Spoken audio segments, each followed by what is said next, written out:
Buenas noches a todos. Bienvenidos a una nueva temporada de nuestro programa de Cultura por Excelencia, el epílogo de Gilgamesh.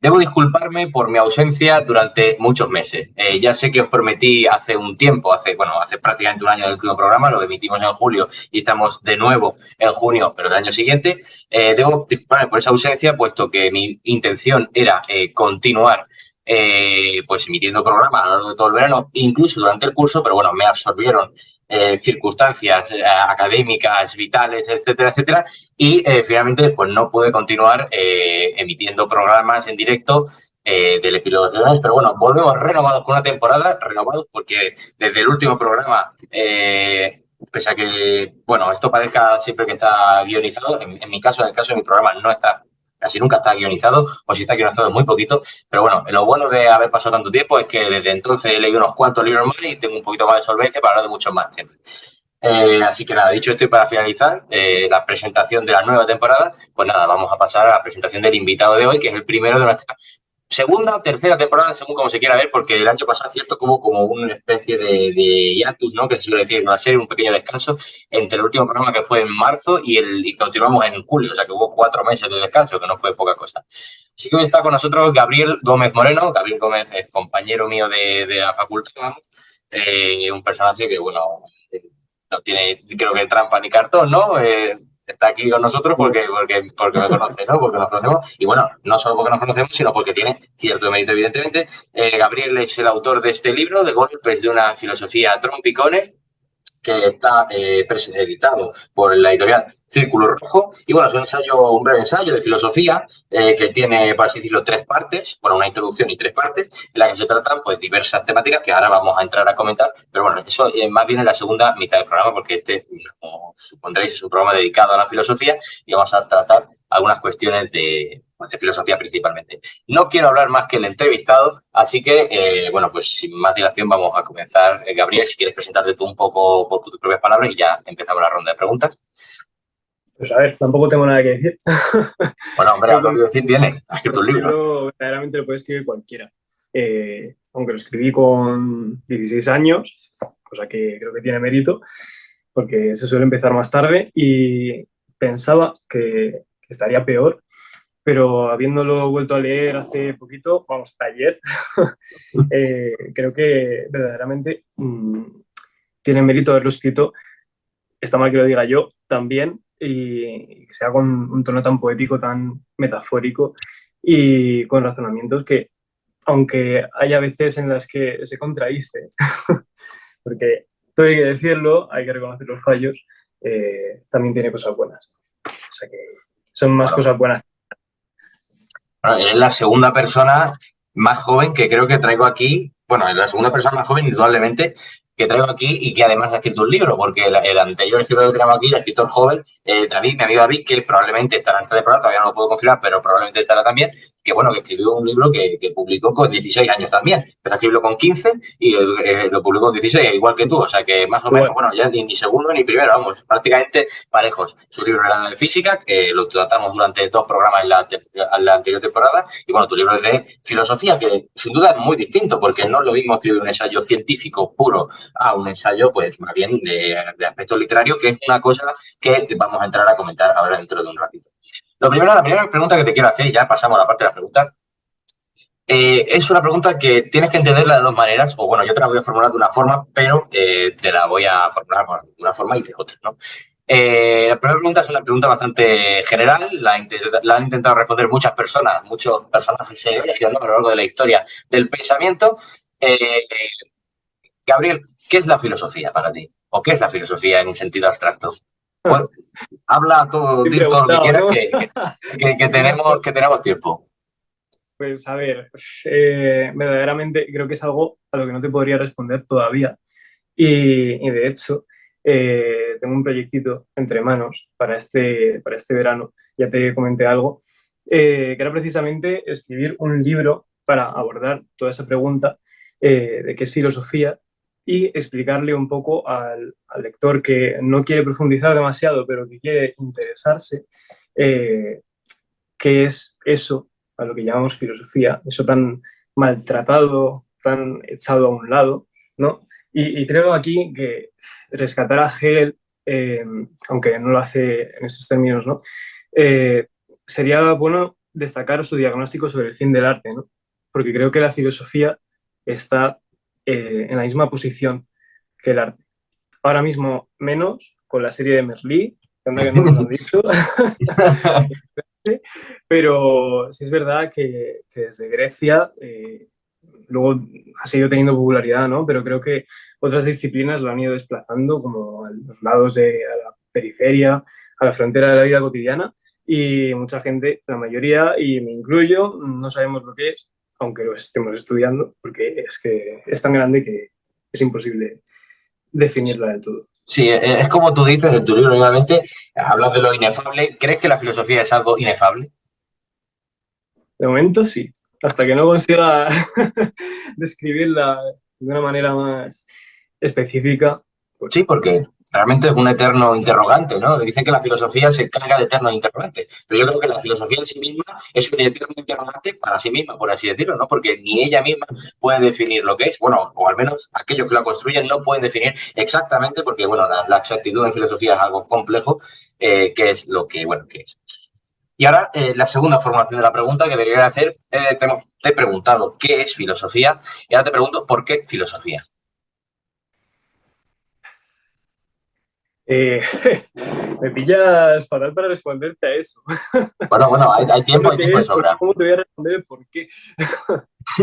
No sé, a ver, es que también aquí habría que hablar de literatura, ¿no? De la diferencia entre literatura y filosofía, que creo que es bastante complicado diferenciarlas a ambas y ver cuál es el punto de corte. Porque la mayoría de las veces en las que estamos haciendo filosofía estamos haciendo literatura y cuando estamos haciendo literatura hacemos filosofía. Así que es otra pregunta a la que no te puedo dar todavía una respuesta hasta nuevo aviso. Creo que cuando termine de escribir el libro, que espero comentarlo contigo también y espero que tú escribas algo al respecto y Algo una escribirá reflexión perfecto, sí, sí. respectivas, creo que entonces te podré responder mejor, pero todavía no. Todavía no. Son preguntas que es que son demasiado grandes, demasiado complicadas para el poco tiempo que creo que llevo estudiándolo. Sí, no, yo estoy de acuerdo. Te has adelantado, pese a que yo he dicho antes que el programa no está guionizado, te has adelantado a la siguiente pregunta que yo tenía, que era ¿y la literatura? ¿O por qué la literatura? Porque dando un poco de contexto, tu ensayo es un ensayo literario. Quiero decir, es un ensayo que no se centra en una analítica de la realidad, por así decirlo, estricta, racionalista, sino que se desborda en el sentimiento literario, en el sentimiento metafísico de la literatura, por así decirlo, ¿no? Porque no hay una concreción concreta, por así valga la redundancia, ¿no? No atacas un objetivo que está ya previamente determinado, previamente delimitado por un estándar académico, por así decirlo, sino que te enfrentas tú solo a la extensión infinita de lo que es el terreno del pensamiento, pero lo haces desde un prisma literario. Te quería preguntar por qué desde el prisma literario, por qué no desde el prisma científico, analítico, en fin. Es un prisma del que he estado intentando alejarme desde que escribí el libro, precisamente porque creía que no era lo suficientemente objetivo, lo suficientemente, por así decirlo, riguroso, pero luego a la hora de leerlo, ayer, porque sí es verdad que tenía una relación de amor-odio con mi propio libro, estaba como, bueno, es que realmente, recordando un poco a Nietzsche, la verdad es un juego de metáforas, ¿no? Entonces, a la hora de leerlo, a la hora de sacar distintas interpretaciones, probablemente lo que yo esté sacando ahora del libro no es lo que yo quise escribir. Y no recuerdo lo que quise escribir. Más que nada porque creo que también la obra se separa, se emancipa del autor, ¿no? Claro, claro. Entonces, probablemente era por la falta de conocimiento, por lo que me acerqué a tantos temas y de esa manera.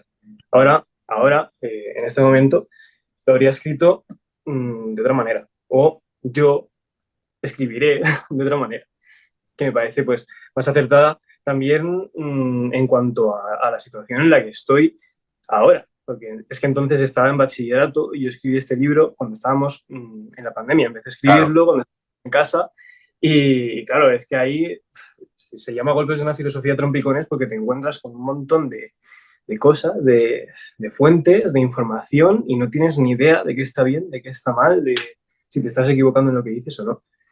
Tampoco lo sabemos ahora, ¿no? Pero tenemos otro enfoque. Sí, bueno, la filosofía es un juego entre el bien y el mal, quiero decir. Es un juego entre el bien y el mal porque la filosofía juega con los conceptos. Y el concepto de bien y el concepto de mal es algo a lo que los autores se han intentado acercar progresivamente a lo largo de la historia del pensamiento, y ya no solo del pensamiento, sino en la historia en general, porque entiendo historia del pensamiento como el canon de autores que hay, pero yo creo que en la vida cotidiana, a lo largo de toda la historia de la humanidad, todos los individuos han intentado acercarse a nociones acerca del bien y acerca del mal, ¿no? A la noción pura misma, y se ha intentado delimitar, por así decirlo, esa noción pura misma de lo que es el bien o lo que es el mal. Pero yo te quería preguntar ahora que lo has comentado, ¿no? Tu percepción o tu interpretación de tu obra ahora mismo es muy distinta a la que era en el momento en el que tú la escribiste. ¿Has establecido algo así como un diálogo con tu obra al leerla por segunda vez o al repensarla, por así decirlo? Sí, yo de hecho iba leyéndola y iba comentando un poco cada frase, tanto en voz alta como en mi cabeza. Yo suelo leer en voz alta porque si no, no me entero de nada. Ahí que Uh yo -huh. reconozco mis fallos, igual que reconozco las virtudes. Y es cierto que tengo una visión completamente distinta y que creo que inevitablemente estableces un diálogo, ¿no? con el autor. Seas tú mismo, aunque yo creo que aunque sea yo el autor, no soy yo el autor, es el chaval que estaba escribiendo cuando estaba en su casa encerrado y no sabía cómo echar las cosas. Y sé que soy una persona completamente distinta. Hay cosas en mí que no han cambiado, hay cosas en mí que sí, pero como la mayoría sí, he de decir que es otra persona la que escribe este libro. Tiene mi Claro. nombre, pero no soy yo. O sea ¿Somos que varias personas a lo largo de nuestra vida? sí, Una yo creo que pregunta. sí. Sí, Y creo que la pandemia ha hecho mucho en eso. Porque yo antes, sí. yo creo que hay un yo de antes de 2020 y un yo de después de salir de casa en ese verano de 2020. Hay muchas cosas que han cambiado. Yo creo que esos meses que han cambiado mucho nuestra forma de ver todo, por lo menos la mía. Sí, Hablo no, desde mí, no, pero estoy de acuerdo. ¿Crees que es algo de nuestra generación o crees que es algo universal, de gente que tiene 50, 70 o 90 años? Lo que ha ocurrido con a el ver, asunto de la pandemia. hacer afirmaciones de pretensión universal es Bueno, algo quiero muy decir, difícil. sí, pero sí, estoy hablando Pero con tu opinión, ¿no? por lo menos la gente que conozco sí. Creo que lo veo en la mayoría de los amigos que tengo y tal, y incluso de mis padres y de mi pareja, creo que hemos cambiado todos un montón. Uh -huh. Y no sé, yo creo que este libro es precisamente eh, una criatura de eso, de una criatura que aparece en el cambio, en el momento de cambio, de una etapa a otra, de ser un niño Uh -huh. a ser un poco más adulto. Aunque todavía creo que estoy en proceso de cambio, ¿no? Porque si algo hacemos en la carrera de filosofía Es es cambiar. cambiar. Pero bueno, vamos, hablamos de lo permanente, pero estamos todo el rato cambiando. Efectivamente, buscamos ese, tú has mencionado antes la palabra universal, buscamos el universal, pero bueno, el universal quizás es una progresión de universal, es decir, el universal va cambiando conforme va Mm. cambiando el progreso de la historia, ¿no? Dices en la... en el, bueno, en el aforismo 73, perdón, se me ha ido la palabra, de repente la mente le iba a decir. Voy a En el buscar. aforismo 73, que está en la página 53, dice, es una Mm. antítesis constante. El mundo está descolocado a pesar de todo su orden. A conocer de la pandemia, instauró un desorden. ¿Crees que el desorden, al igual que el orden implica una descolocación, el desorden implicó una colocación concreta? Creo que lo que está ordenado, o sea, verdaderamente este aforismo, al menos lo que creo ahora que quería escribir, porque como he dicho antes no me acuerdo, creo que en todo orden hay como pequeñas minorías, incluso dentro del orden que tenemos en nosotros mismos, eh, que siempre están apelando a que todo se destruya, ¿no? Y creo que por mucho que tengas una pulsión de armonía, ¿no? Creo que precisamente la armonía se hace de las pequeñas imperfecciones. Eso era lo que quería decir más o menos en esa oración. O sea, esa no era tanto a colación de la pandemia como de Bueno, lo que sí. tenemos y tal. Sí, no, mi pregunta era por conectar un Mm, poco el sentido de eso con, con la sí, conversación que estamos manteniendo ahora mismo. Bueno, te voy a hacer una pregunta ahora, que es la única pregunta guionizada que te he explicitado antes sí, porque el ya lo has programa tenga hecho. su consonancia, ¿no? Pero bueno, justo coincidía que incluso si no te lo habría dicho me habrías podido responder perfectamente, porque bueno, si nos vamos históricamente a la historia de la filosofía antigua, ¿no? A la etapa antigua Mm, de la filosofía, Sócrates, bueno, más bien Platón en boca de Sócrates en el Fedro, utiliza el mito de Tamus y Teut para justificar su agrafía. Tú, en ese aspecto, eres antisocrático porque has escrito un libro, evidentemente. ¿Crees que la escritura es un arte que sirve para preservar la memoria? ¿Congela el cómo vemos algo en un momento determinado?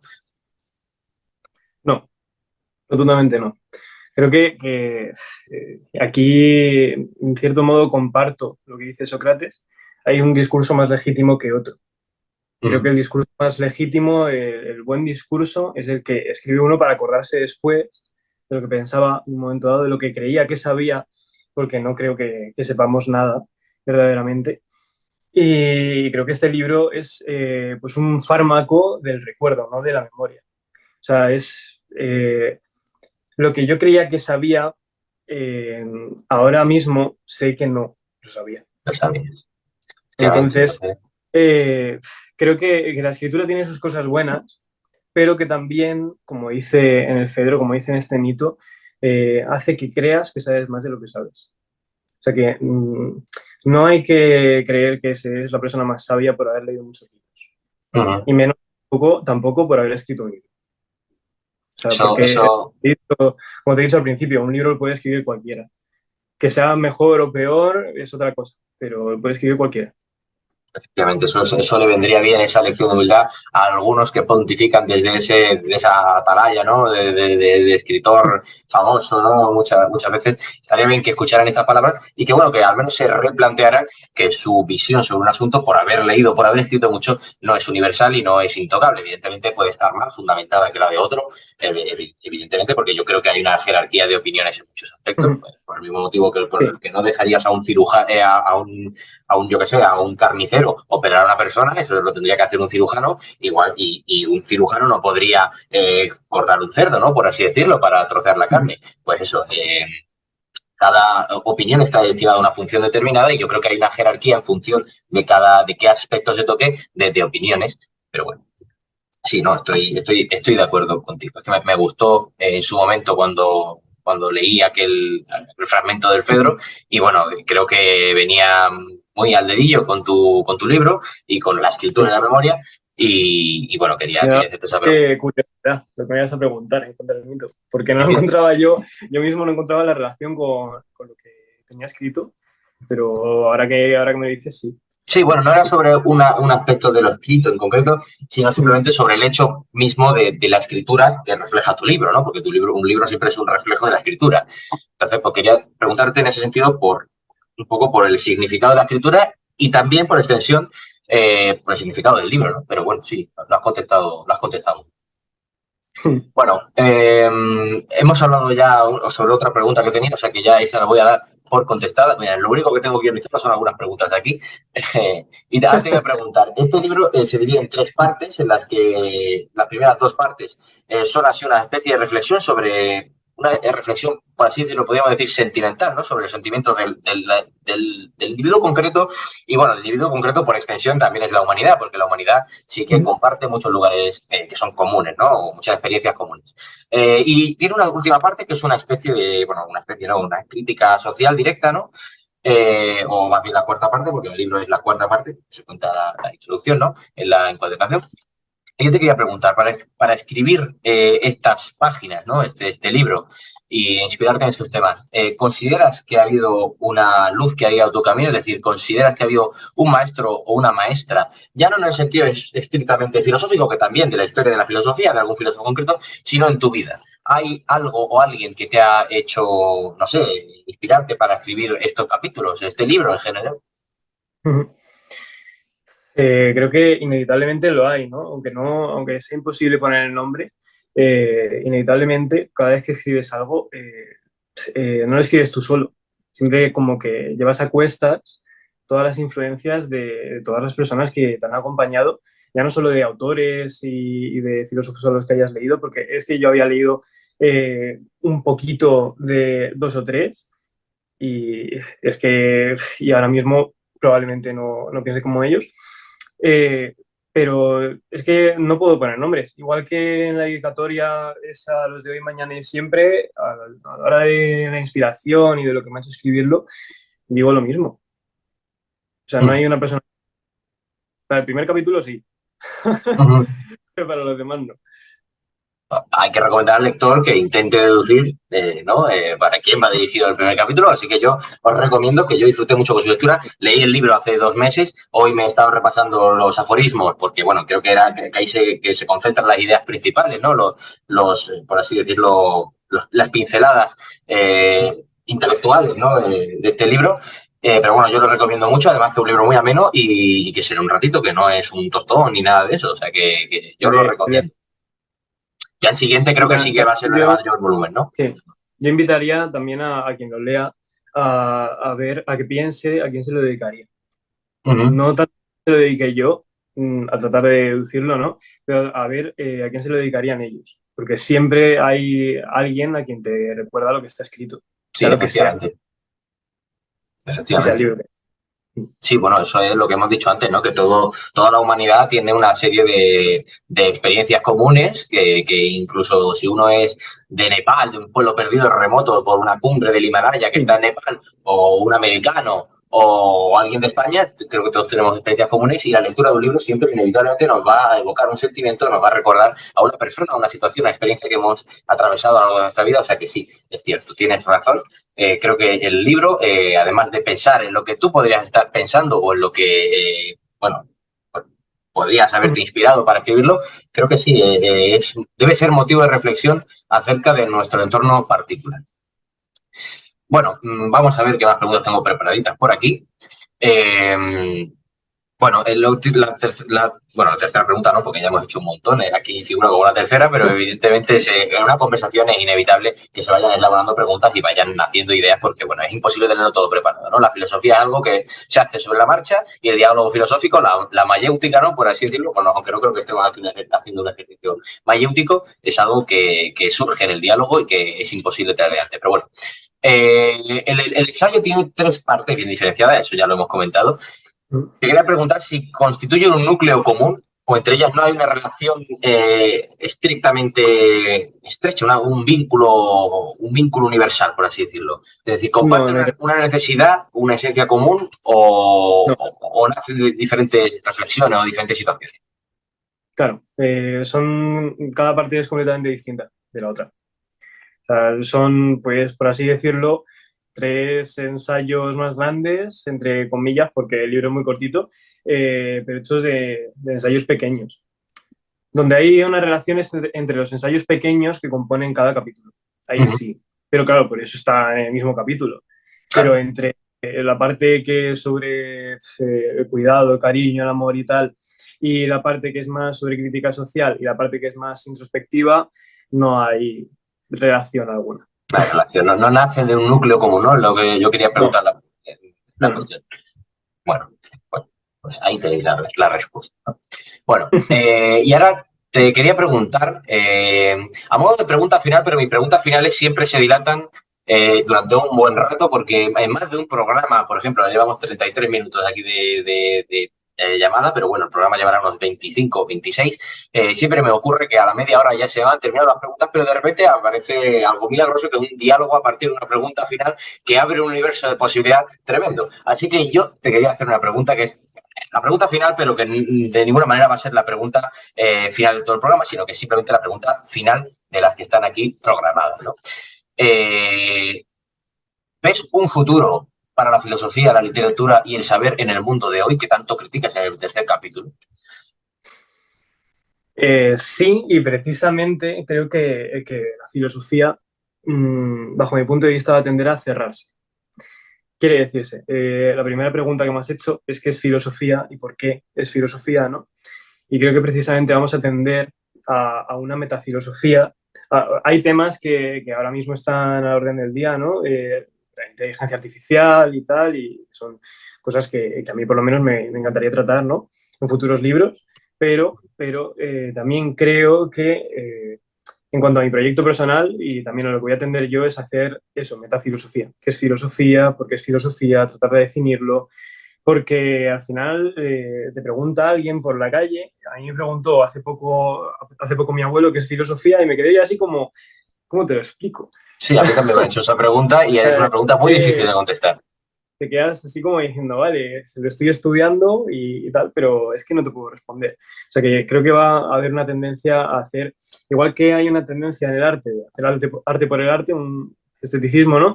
Va a Sí, haber una tendencia, por lo menos en mí, a hacer filosofía de la filosofía.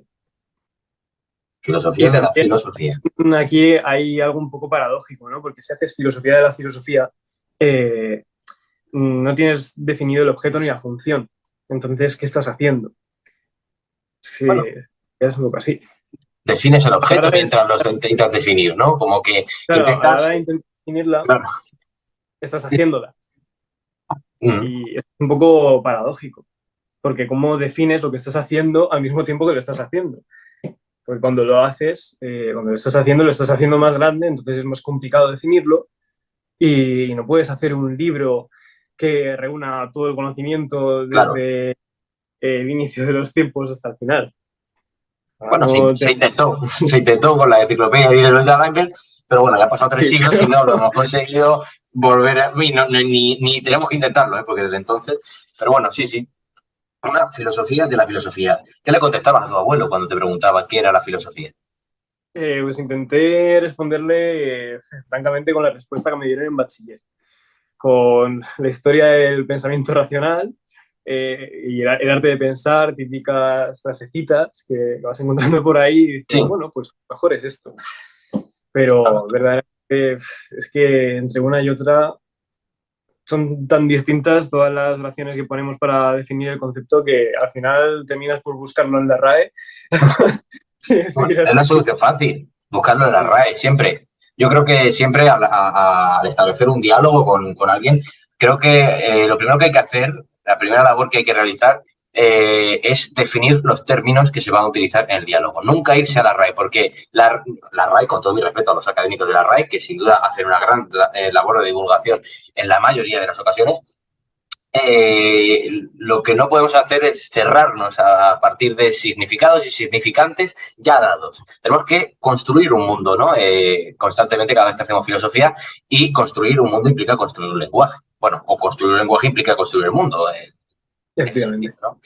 Y bueno, sí, a nosotros nos decía el profesor de estética, que no es el tuyo, porque estamos en grupos distintos, pero bueno, que la filosofía es la rama de saber que trata sobre el ser. Pero claro, esa pregunta es desconcertante, porque todo es. Entonces, la filosofía es un panepistemio, ¿no? Por así decirlo, ¿no? Que trata todo el conocimiento que hay en el mundo, pero bueno, tú mismo has dicho que es imposible encerrar en un recipiente cerrado pues lo que es en sí la filosofía y todo el objeto de su reflexión y su pensamiento. Bueno, ¿ves un futuro, continuando con la cuestión, ¿ves un futuro para la filosofía en la educación actualmente? A ver, indudablemente, ¿no? Si no lo Bueno, sí, hubiera, si no nos bueno, comemos, vamos, si no nos comemos. vamos, pero creo que falta filosofía. Creo que falta filosofía. Porque creo que nos centramos en matemáticas, lengua y química, física, pero también eso tiene cierto componente filosófico, ¿no? Es que es imposible separar todo campo del saber de un campo central para mí, que es la filosofía, que es la madre de todo el intento de conocimiento. O sea, filosofía, por una parte, pues también entiendo que tiene que ir acompañada de un sentimiento de curiosidad, de una pulsión curiosa, aunque la curiosidad mate al gato, pero bueno, prefiero ser un gato muerto que haya aprendido algo que un gato vivo que no sepa nada. Claro, sí. Entonces, Vivir en la abulia debe ser aburrido, ¿no? Vivir sí, en la falta de interés, en la apatía total sobre el mundo, creo que es un aburrimiento. Es cierto que bueno, lo de la curiosidad mata a los gatos es cierto, porque uno al final acaba preocupándose de más que la mayoría de la población cuando intenta abarcar todos los temas universales, ¿no? Del hombre, todos los problemas. Cuando ve uno una noticia, un accidente pues, o una catástrofe, pues se preocupa, intenta buscar una solución a ese sentimiento, de desasosiego, ¿no? Que siente la humanidad. Y mucha gente dice, vaya, qué pena, y pasa a lo siguiente, ¿no? Yo creo que los que intentamos ser filósofos, porque no voy a tener la osadía aquí de decir que somos filósofos, porque no lo somos en absoluto todavía, bueno, y no creo que lleguemos a serlo nunca en sentido estricto, los filósofos somos, por así decirlo, los eternos preocupados, ¿no? Los eternos, sí, los eternos preocupados, es cierto, somos gente que tiene una preocupación constante. Los eternos neuróticos. Sí, los eternos neuróticos, efectivamente. Los eternos neuróticos. Bueno, yo es cierto que la gente se me reprocha, y creo que a ti te ocurrirá lo mismo, porque, bueno, en fin, el tema de que tratamos siempre es el mismo, ¿no? Que siempre estamos preocupados, mucho más preocupados por los demás que los demás, por temas que son universales y que muchas veces no están dentro de nuestra capacidad de acción. Pero bueno, creo que el idealismo es algo inevitable, una consecuencia inevitable del nacimiento de la filosofía, de la existencia misma de la filosofía, porque nos ponemos en el escenario, ¿y si esto hubiera pasado? Entonces ya nos da rabia algo que, bueno, que nunca ha ocurrido, pero nos da rabia porque, bueno, que es la maquinaria del pensamiento la que comienza a funcionar y es inevitable. Hay un filósofo español, no sé si lo conoces, que ha escrito varios libros acerca de filosofía. Uno de los primeros que yo leí, que lo leí hace 2 años, más de 2 años, se llama El honor de los filósofos, Víctor Gómez Fin, dijo en un programa una vez que la historia de la filosofía es la historia de un combate. Eso se puede relacionar con lo que has dicho tú, de que necesitamos más filosofía en las aulas, es decir, que estamos luchando porque la filosofía se imponga y el pensamiento filosófico se imponga para, bueno, por así decirlo, intentar espantar ciertos fantasmas que nos atormentan en el día a día de la contemporaneidad.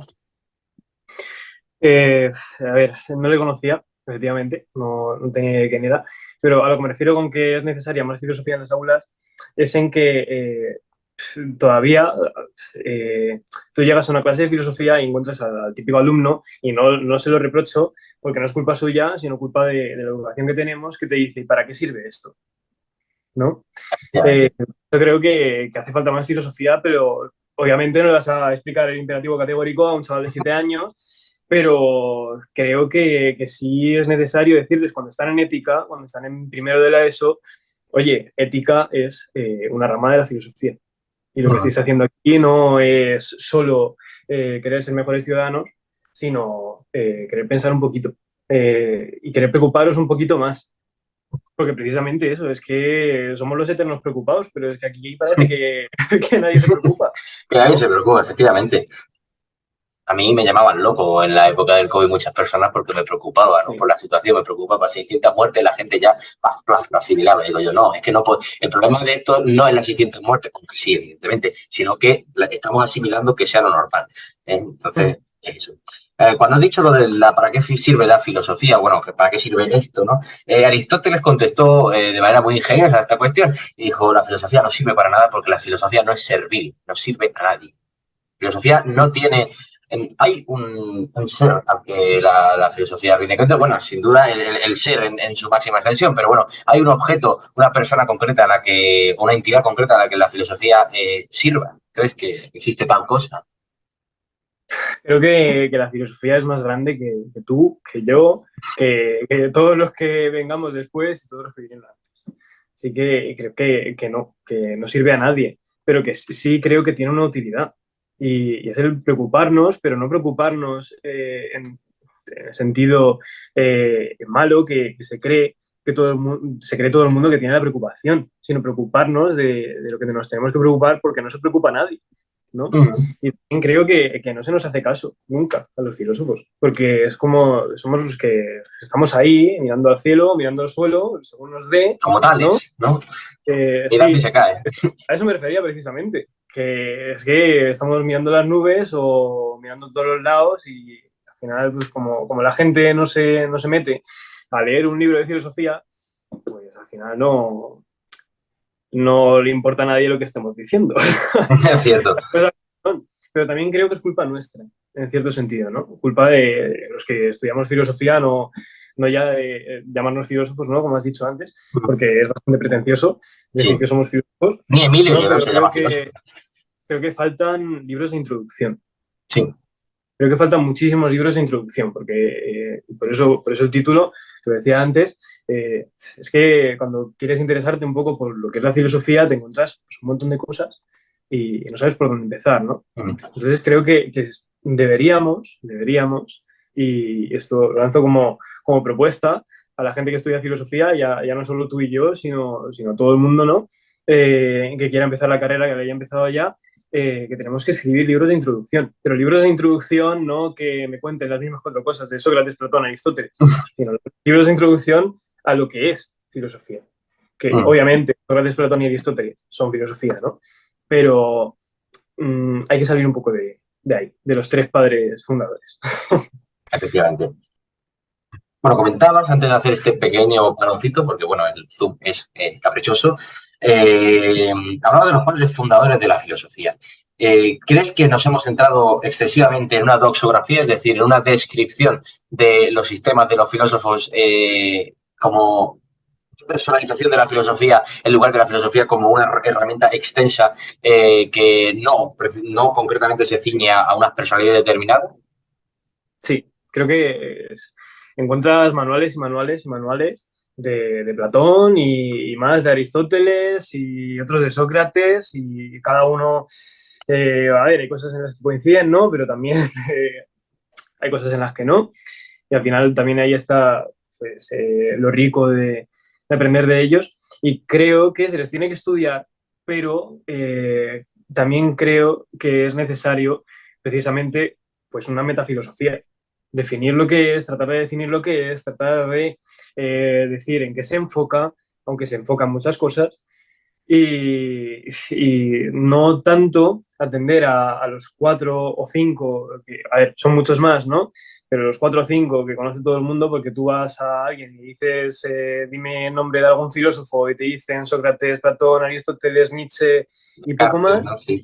y si les preguntas qué filosofía, ni siquiera nosotros sabemos definirlo.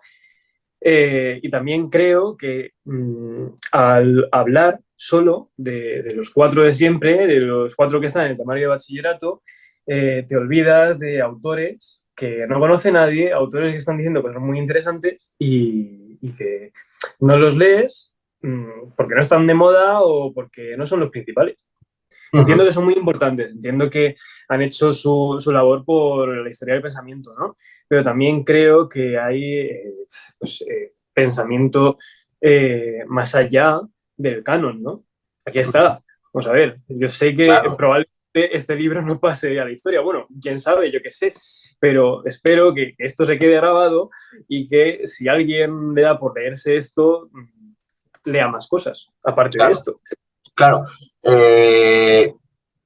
Con este libro, ¿te gustaría que además de que la gente lo leyera, la gente se animara a leer más libros de filosofía? ¿Es uno de tus objetivos con la escritura, ya no solo con este libro, sino con la Sí, escritura en sí. general, porque te gusta escribir? Sí, sí, sí. Yo diría que es el principal, realmente. Aparte ya de lo típico de conocerme a mí, de Claro. saber lo que yo pienso y que me vea la gente, ¿no? Creo que la principal motivación que me lleva a escribir esto es que yo cuando dé clase a chavales, ellos en vez de ver filosofía como una asignatura más, vayan con ganas a clase y que lleguen a casa y digan, pues voy a coger el discurso del método y me lo voy a leer, aunque bueno, ya Jolín. tenemos a Descartes, otro padre, ¿no? Sí, ya, Pero, y es que inevitablemente sale. pero es que es inevitable meterte en ello cuando te están diciendo todo el rato los que son.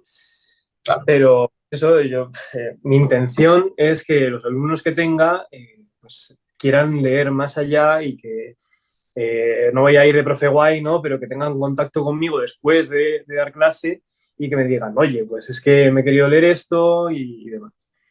O sea, quiero que la filosofía se haga un poco más popular. No que se tienda a un empobrecimiento de lo que se dice con ella, No, ¿no? claro. Ni que se haga filosofía basura, pero que Que la hay, sirva sin más. duda. Sí, sí, sí, sí. Por desgracia. Pero no, sí, no, entiendo tu mensaje. Quiero decir, la popularización de la filosofía, al menos desde la óptica desde la que yo la entiendo, no quiere decir que todo el mundo ahora de repente pueda ser filósofo de golpe porrazo, sino de dar la herramienta para que todo el mundo pueda hacer filosofía de manera rigurosa, de manera profesional. No me gusta decir la palabra profesional porque eso que suena un poco a oficio, y Sí, la filosofía no creo que sea un oficio en el sentido capitalista que lo entendemos hoy, ¿no? Sino que más bien es una labor vital, ¿no? Por así decirlo. Pero sí, no, te he comprendido. Te quería preguntar, a raíz de esto que hemos estado hablando, ha hablado de ti, de este libro, de Charles Elkann, ¿crees que hay una filosofía silenciada? ¿Cómo? Te he escuchado fatal. Sí, ¿crees que hay una filosofía silenciada? Sí, rotundamente. Y creo que es que siempre es los mismos y hay muchísimo más pensamiento, eso es lo que te he dicho. Y no tenemos documentos casi de los presocráticos, ¿no? Pero decir que Tales es el primer filósofo, Claro. me choca. A mí siempre me ha chocado, porque A mí es como siempre me ha decir que chocado antes no también. he pensado nada, ¿no? Claro. Y también creo que en los tiempos de Platón, aparte de Platón, había mucho más. Indudablemente, hay documento de más pensadores, ¿no? Pero es que al final la fama, lo que hace que te siga y que te lea más gente es el renombre, la fama, y cuanto más gente te lee, pues más gente te lee. Más gente te Y lee, más gente desarrolla la bola de función a ti. nieve. Claro, Entonces, efectivamente. claro, creo que pues eso, autores pequeños te dicen probablemente mejor el espíritu de una época que los autores grandes. Porque al final acabas pensándote que es que, claro, en los tiempos de Nietzsche todo lo que se decía era lo de Nietzsche. Y Claro. ni mucho menos. Es Cada que filósofo es una representación de un pequeño rasgo de una época o de una pequeña corriente o de un sentimiento respecto a una época, pero evidentemente no son definiciones concretas, absolutas y universales de una época, ¿no? Que es lo que hemos intentado incidir en esa cuestión durante todo el programa, ¿no? Al respecto de la filosofía silenciada, ¿crees que en el mundo actual, es decir, en el siglo XXI, ya no solo en el siglo XXI, sino a partir de, por ejemplo, del año 2010, de los últimos 13, bueno, 15 años, vamos a poner por dar un número exacto, ¿crees que se está dando voz a todas esas personas, a todos esos filósofos que en otra época de la historia, tanto de la historia como de la historia del pensamiento, porque creo que hay una distinción, no se le habría dado voz, y creo que estamos haciendo una escucha activa, por así decirlo, en los términos que gustan hoy en día, de todas las voces del panorama filosófico?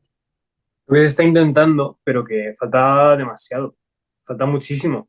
Y no creo que lo veamos nosotros. No creo que, a ver, no creo que nunca se lea toda la filosofía que ha habido, ¿no? Pero se está intentando dar voz, sí. Y precisamente el ejemplo de las mujeres que hacen filosofía, se les está intentando dar voz, una voz que no se les había dado antes. O sea, que Sin duda. Y que, estaban pidiendo el derecho al grito, pero estaban callándolas a todas, ¿no? uh-huh. Y creo que eh, ahora mismo la filosofía está más bien acallada, ¿no? Porque Uh-huh. está el discurso cientificista y aquí nadie hace caso a los cuatro que estamos preocupados. Uh-huh. Es que iba la ciencia mucho para adelante, pero al final es que están científicos haciendo pseudofilosofía y filósofos pidiendo el derecho al grito, y ahora creo que estamos más callados que nunca. Pero no porque nosotros no digamos nada, ¿no? Sino precisamente porque nadie escucha. Están, más que nosotros no estemos hablando, es que la gente tiene los oídos cerrados. Puede ser perfectamente. Has dicho lo del derecho al grito, que me remite inevitablemente al personaje Macabea de la última estrella Sí, sí, la hora de la la hora de... estrella, ¿no? La hora de la estrella, perdón, del Inspector.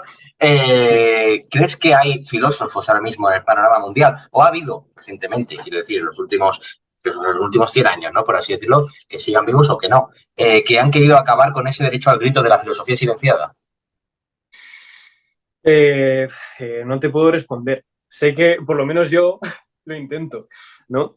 Pero verdaderamente, como siempre nos ceñimos al canon y siempre estamos estudiando Claro, el canon, yo reconozco que yo también me he ceñido al canon, ¿no? efectivamente. Entonces, claro, Pero no, es inevitable. es, no te puedo decir ningún autor en concreto que esté intentando llevar a cabo ese proyecto. Pero precisamente porque no lo he escuchado. Y precisamente el no haberle escuchado es lo que, por así decirlo, me da la razón. En que hay una filosofía que no se escucha. Sí, lo que hablar sobre lo que no se escucha implica aceptar que hay algo que no se escucha porque no lo has escuchado, ¿no? Por hacer un juego lógico, ¿no? Bueno, yo recuerdo en Virginia Woolf, cuando hablaba en su ensayo de una habitación propia, de la filosofía masculina, ¿no? En ese sentido del yo, ¿no? De esa sombra que no deja, Sí, que no deja pasar a la luz para nada y que hay luz. Que quiere pasar y que, bueno, que por la propia sombra, ¿no? De ese yo, de ese I en inglés, que no puede pasar. Yo sí que creo que hay gente que quiere acabar con el derecho al grito de filósofos silenciados y precisamente por eso que has descrito y que has criticado muy bien, por esa loa, por esa admiración hacia el canon, ¿no? Hacia San Agustín, hacia Platón, hacia Sócrates, hacia Descartes, hacia Nietzsche, ¿no?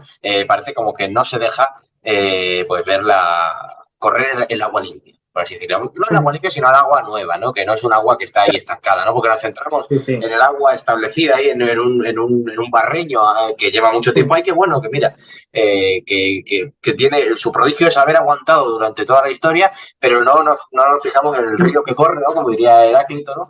Y mira, ya estamos citando, es que es inevitable citar al canon de siempre y no nos centramos en ese río que corre nuevo porque, bueno, parece que como corre se nos escapa de la vista y que, bueno, es mejor mirar el barreño que siempre parece, en apariencia, que está siempre, que se mantiene imperturbable, ¿no?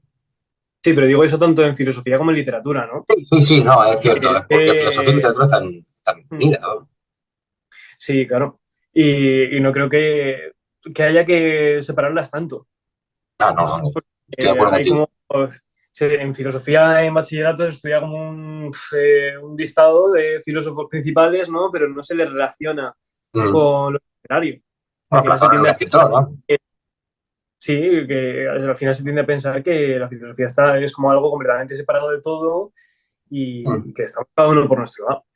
Y no es verdaderamente cierto. Creo que hay más relación entre todos los autores precisamente del canon, de lo que se quiere decir, y que probablemente esos autores hayan leído a pensadores que nosotros no leemos. Y precisamente por eso hay que darles voz. Por eso han llegado a esa conclusión, claro.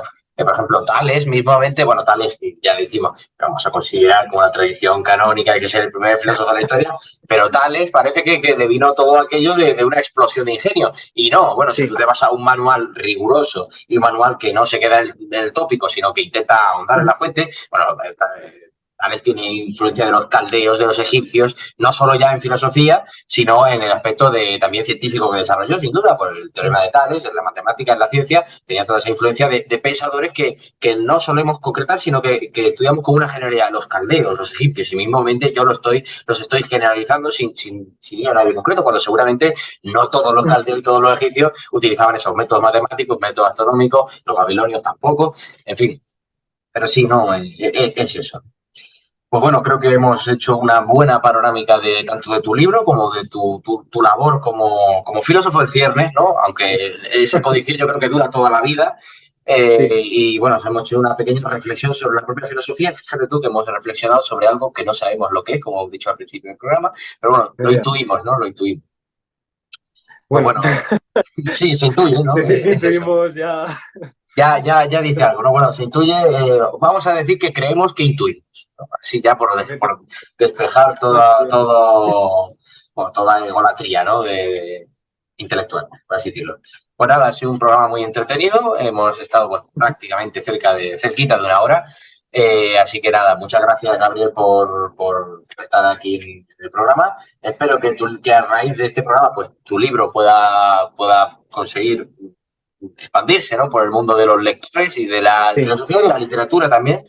Y nada, bueno, yo espero personalmente el siguiente y bueno, sabes que para cualquier cosa, cualquier opinión me la puedes consultar y bueno, yo espero que nuestros espectadores esperen con con ansias el siguiente, ¿no? Para intentar dilucidar qué es eso de la filosofía, ¿no? Que nos vas a intentar definir de alguna forma en tu próxima obra, que bueno, que me dijiste que será más voluminosa que esta, ¿no? Por cierto.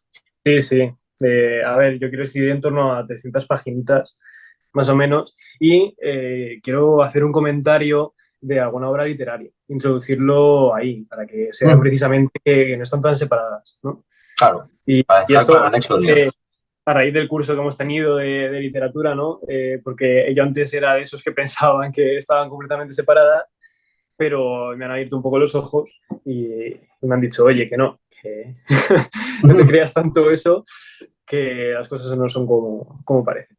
Así que muchas gracias, Miguel, de verdad, que estas oportunidades hay que agradecerlas. Y no tienen cosas así todos los días, ¿no? Bueno, aquí nos hemos retroalimentado porque tanto hemos hablado de ti, de tu pensamiento, de tu libro, y yo he podido empezar la tercera temporada del programa que estaba ahí en stand-by durante hace prácticamente un año, ¿no? El último programa que emití fue a mitad de julio del año pasado. Sí, nada, bueno, quería decir un comentario sobre lo último que has dicho, ¿no? Que quizá la culpa de que pensáramos eso, ¿no? De que la literatura y la filosofía estaban tan separadas, la tenía Platón, ¿no? Cuando criticaba tantísimo a los poetas, los tenía ahí un poco enfilados, aunque los poetas no son el exponente supremo de la literatura, pero bueno, sí son gran parte.